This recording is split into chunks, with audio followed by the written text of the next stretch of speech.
You are listening to the Toxic Mold Podcast with Steve Worsley, the toxic mold expert and your number one source for mold consulting and mitigation in the USA.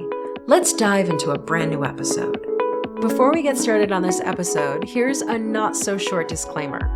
While all attempts have been made to verify the content provided in this podcast, neither the podcaster or the producers assume any responsibility for errors, omissions, or alternative interpretations of the issues discussed here. All information stated in this podcast is the opinion of Steve Worsley. Steve Worsley is a mold specialist with over 25 years of experience in the construction and mold industry. The Toxic Mold Podcast is for information sharing purposes only. The views expressed are those of the podcaster and his alone. These views should not be taken as expert instruction or commands. While there may be references to medical conditions and symptoms, all podcast episodes are the opinion of Steve Worsley, and any medical questions or concerns shall be addressed with the appropriate licensed medical professional or professionals. As the podcaster refers to different mold types, please be aware that Steve Worsley is not a microbiologist, and questions concerning mold specifics should be answered by the appropriate professional. Steve isn't, nor does he offer any legal advice. For any legal advice, you must speak with a lawyer. The listener is 100% responsible for his or her own actions. You can check out Steve's books on Amazon. Just go to Amazon and search for author Steve Worsley. You can also take Steve's courses on Udemy or Skillshare, and you can find out more about those at cnccontractorservices.com. Now, let's get to the episode. Hello, you're listening to the Toxic Mold Podcast with myself, Steve Worsley, and we have my wife, Cassandra, here. How are you? Doing well. It's, we're getting into July, so... It's hot. Yeah, it's, the year is flying by. So anyhow, today our topic is an interesting topic that I deal with quite often with mold remediation, and it's mycotoxin cleaning after toxic mold remediation. So... does that make any sense to you? Well, I mean, it makes sense to me, but I think maybe people don't necessarily understand why you would do mycotoxin cleaning after remediation. Yeah, so let's explain how mycotoxins end up in the home. So there's 3 different classifications for mold. We'll give you a bonus if you can name all 3. Or toxigenic. Okay. Allergenic. Okay, one more. Toxigenic, allergenic. Hold on, I'm missing one. Pathogenic? No. Yep, pathogenic. Oh, okay, I got it. Look at that. Look at that. I'm surprising myself. Yeah, don't act like you don't know anything about mold. So yes, we have allergenic, which would cause an allergic reaction. For the most part, that's pretty simple. You can control it with antihistamines, a lot of times over the counter. Those that have allergies are probably like, yeah, you're preaching to the choir. Then pathogenic, that can cause an infection. And then toxigenic, they create mycotoxins. Yep. So what happens is, let's say you have Aspergillus niger or Stachybotrys that everybody knows is the black mold. Chartarum is the actual species. If you have those mold species that are growing, so what happens is you have a moisture intrusion event. You already have the mold spores that are naturally present in a home. Humidity gets above 60%, and it has a food source. Once you have those 3 things, the mold starts to colonize, meaning you start seeing mold infestations, they spread, and then the toxic molds create or produce a mycotoxin. The mycotoxin's there, then it gets released, and then they are everywhere throughout your home. Okay. So more or less, a mycotoxin is the byproduct of the toxic mold. It releases it, just like a porcupine releases its quill. So now you have 2 totally different entities. Mm-hmm. It's airborne, very lightweight. It ends up anywhere. That's why every time we get asked, what can we save in our home? That's why we always say, you got to get rid of everything. Exactly. So those mycotoxins can end up in your carpet, in dust. It's normally in dust. Porous materials like your couches, mattresses, stuffed animals, all that fun stuff. So really, it can end up everywhere. Yes. So that brings us back to, why are we talking about this? We can go in, we can take care of a mold infestation. We know, hopefully in a home, we know exactly where it is. Sometimes as I always say, mold is the gift that keeps on giving. We go in there, we remove the mold colonies. We take care of all of that. That's done inside containments, but those mycotoxins are spread throughout the home. So everything we do inside of our containments for mold remediation, we're addressing the mycotoxins. But there's always that big but. Once you get outside of our containments, unless you do a deep clean, a mycotoxin cleaning, small particle cleaning, people have all sorts of different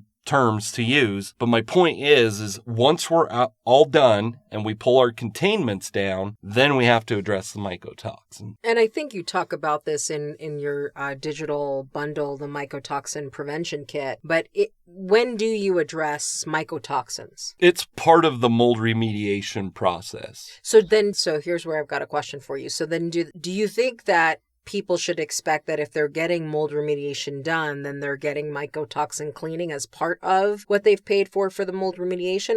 Or should they expect that's a separate cost and an add-on? It could be both. Okay. So I can only speak for CNC Contractor Services. There are a lot of mold remediation companies out there that don't even understand or know what mycotoxins are. And I'm not being demeaning at all. They just don't understand the importance of it. So let's kind of backtrack a little bit. 25% of people, and when I've interviewed, people on the medical side, Dr. Fox, Dr. Diane, they say that 25% of people cannot detox mycotoxins. So when I talk about those people, I refer to them as mold sensitive. So what happens is they cannot detox those mycotoxins. The other percentage of people, 75% of people, they can. Now, once again, whether you can or can't, there's tons of factors. Like if you're living in a moldy home that, let's say it was caused by a water pipe that broke inside the wall cavity in your bathroom, and you're living there for months, years, and before you even discover it, it's massively spread throughout the home.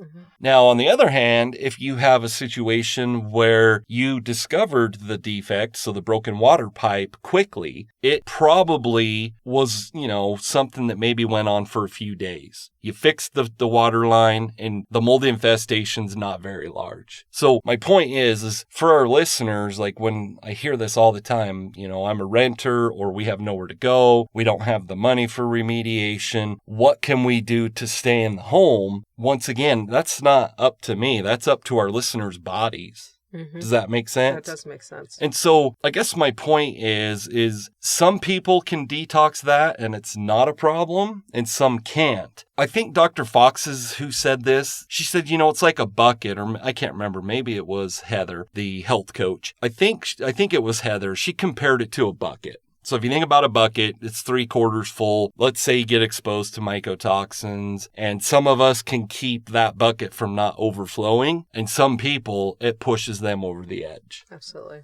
Does that make sense? That does make sense. And so going back to your question, we always, and I say we as our company, CNC Contractor Services, we always address to our clients the mycotoxin side. And so I explained to them, post mold removal, we have to do duct cleaning, a deep clean, whatever term you want to use. And here's the price. How often do we do the deep clean? Not that often. It's rare. Yeah, so it is an add-on. I think it's just important to prepare people and say mycotoxin deep cleaning doesn't just automatically come with mold remediation. Exactly. Just the same way when you're doing a home inspection, buying a new house, a mold inspection doesn't come automatically with a home radon testing, exactly, lead testing. No, it doesn't. It's an add-on. Exactly.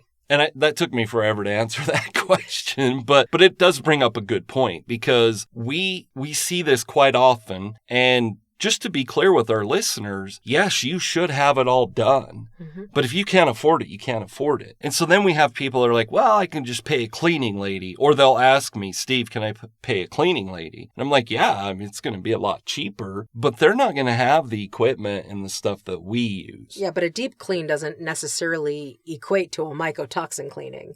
Exactly. So I mean, yeah, you can have somebody who's a housekeeping service, deep clean your home. That doesn't mean they know what they're looking for. That doesn't mean they understand how the mechanisms work. And that doesn't mean they're actually ridding your home of mycotoxin. Right. And so the reason we do this as part of the mold remediation process, we do it under negative air. Now, once again, for our listeners, now we're outside of the containment. Right? So the containment's plastic sheeting. Think of yourself like in a lab suit that has supplied oxygen to you. Once you get outside of that, we want to do everything with the negative air. I don't think cleaning companies have air scrubbers or negative air machines. Yeah. They probably don't have the commercial HEPA vacuums. They probably don't even, and I'm not saying this to be demeaning, but they don't probably even understand the term damp wiping. Exactly. Like there's a lot of things that we do with microfiber towels, certain chemicals, that is part of it. So and it's an extensive process. It is. And it's typically, so for our listeners, they're like, okay, Steve, we want to hear the good part of this. How much does it cost? It all depends on the size of the home. But I can pretty much tell you, just because of the processes we have to follow, once again, we're in monkey suits, we're pulling negative air, so we're pulling all the air to the exterior. If it's tall ceilings, that's another, a part of the process that takes us a lot longer if we have to set up scaffolding and things like that. But not to answer the question, but to tell our listeners, the deep clean, I would say on a normal home, so let's just say a 2,000 square foot home, is probably going to cost another $3,000 or $4,000. Yeah. And part of that, they got to get rid of their porous materials like couches and everything. They have to get rid of a lot of things. I think that's what makes encouraging people to educate themselves by purchasing the Mycotoxin Prevention Kit digital bundle is so important. Because somebody might be listening to this going, okay, so I already know mold remediation is going to cost how many thousands, and now I have to think about mycotoxin deep cleaning for $3,000 to $5,000 more dollars. Educate yourself on what mycotoxins are so you actually understand. Right. I mean, that's why you created the Mycotoxin Prevention Kit. Exactly. And it's, I want our listeners to understand, because, we talked about it, like, well, can't a cleaning lady do it? Well, yeah, you could hire a general contractor to remove the mold too. Like, it doesn't mean they know what they're doing. Exactly. And my point behind that is we charge what we charge because of what we're doing. Once again, this is something that comes up, and next week we're going to talk about PRV testing. But once again, something that comes up all the time. Well, if you do your PRV testing, and let's just say we do an EMA test, that means it's going to come back with no mycotoxins, correct? I mean, that's what you would assume, right? Yeah. And there's really no way for us to guarantee it at all. And here's why. Unless we literally gutted the entire home, literally, like pulled all the interior wall coverings, all the flooring, get down to the subfloor, even at that, if we don't get down to the floor joists, like it's very extensive. And I guess my point is it's not always possible to have zeros for an EMA test. But we do want to lower that burden. Absolutely. Does that make sense? That does make sense. So one thing, I just thinking from somebody who's not familiar with mycotoxins, they might be wondering, they might be thinking, well, I know I have visible mold in my home and it looks black to me, so it's probably toxigenic mold, which means it's probably producing mycotoxins. Should I just go ahead and get mycotoxin deep cleaning done first? No. Before mold remediation, what is your response to that? Yeah, no, that's not a good idea. Not a good idea at all. Because once again, we have to get to the source. We have to identify and remove the toxic mold that's creating the mycotoxins. Okay. Because let's say you do it first, then and once again, even if we're inside containments and do everything properly, the airflow and air pressures are quite complicated. But my point is that it's very likely that mycotoxins will be spread after you do the deep clean. That's why we do it with mold remediation, and we do it after the mold has been removed. We do not address it before. Okay. Even if it's outside of a containment. Yeah, that's very, very helpful to know. Think of it like as internal bleeding. Yeah. Like, say something's bleeding internally. They have to find that. What's causing the internal bleeding Exactly. and fix that first so the bleeding stops. Yeah. Like if it's your spleen or whatever it is, like if they don't address that, then you can't ever address the mycotoxins. And to answer your question, let's say they do the deep clean. Well, we don't know how much is going to get outside of our containments. And yes, I'm sure listeners are like, well, what's the point of a containment? It's not 100% foolproof. Mm-hmm. Because not everything will be sealed. Like inside of our containments, we can tell if we're pulling air from somewhere else. Mm-hmm. Does that make sense? That does make sense. And it's just a little tiny pinhole, like where a water line comes up through a floor, something like that simple, the air could be moving. Absolutely. So what's your call to action for people? Whenever you deal with mold remediation, make sure you address the mycotoxins.